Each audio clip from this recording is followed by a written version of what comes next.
Hi all, hope you all are doing great. So for today's lesson, we are going to explain about the nouns type of words. Now it's divided into three parts: syntactic function, case name, and case making.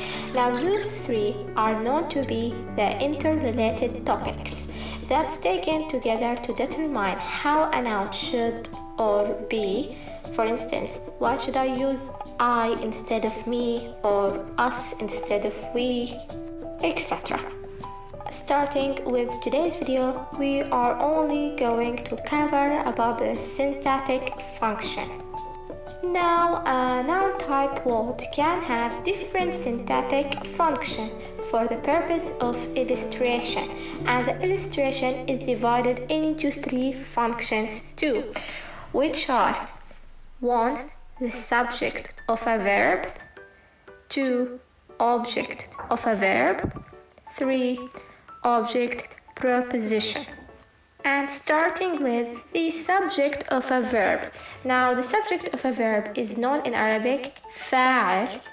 It's literally someone or something that has performed an action, and that someone or that something that performed the action is known to be the subject, in Arabic the فاعل. For example, let's take a sentence: أكل ثعبان العصفور في لحظة. So think about it. Who did or who created the action? The snake. الثعبان. So الثعبان is the فاعل. 2. Object of a verb.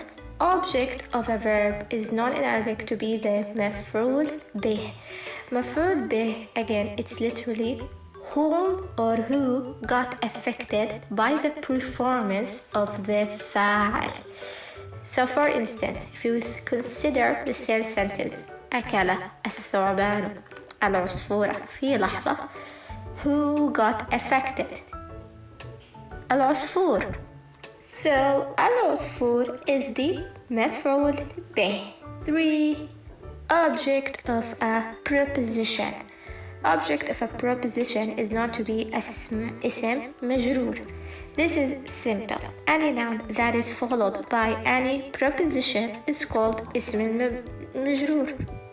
Just in case if you don't know the prepositions in Arabic, what is the prepositions in Arabic, they are divided into two sections: the non-connected prepositions and the connected ones.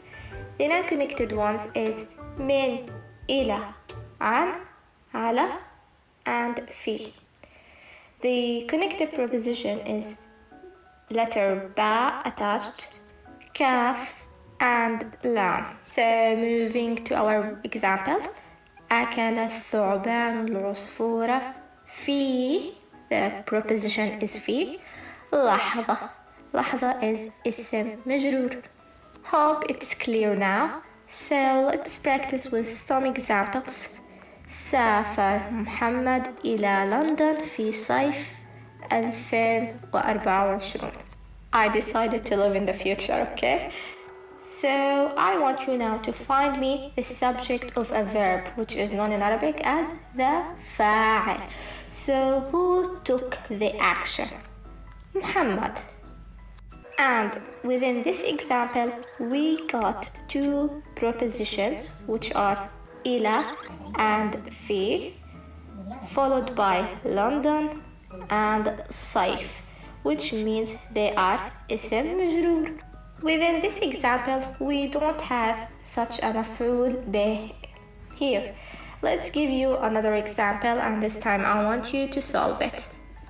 تقابل الصديقان في الصباح وأكلا الفطور. Now I need you to find me the subject of a verb, object of a preposition, and object of a verb.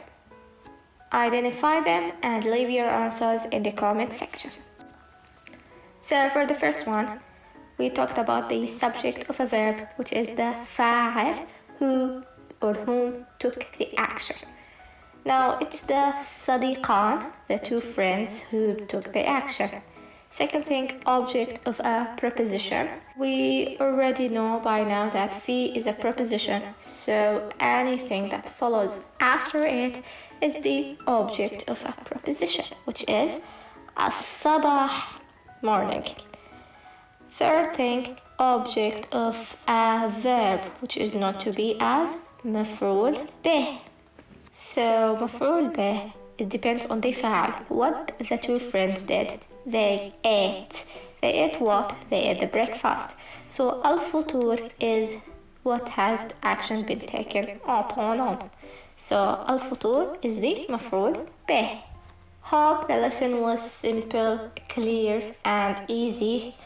Hope you did find it helpful. Please make sure to follow me on Instagram and watch my stories because I do daily revisions. Thanks for watching and see you in the next video. مع السلامة.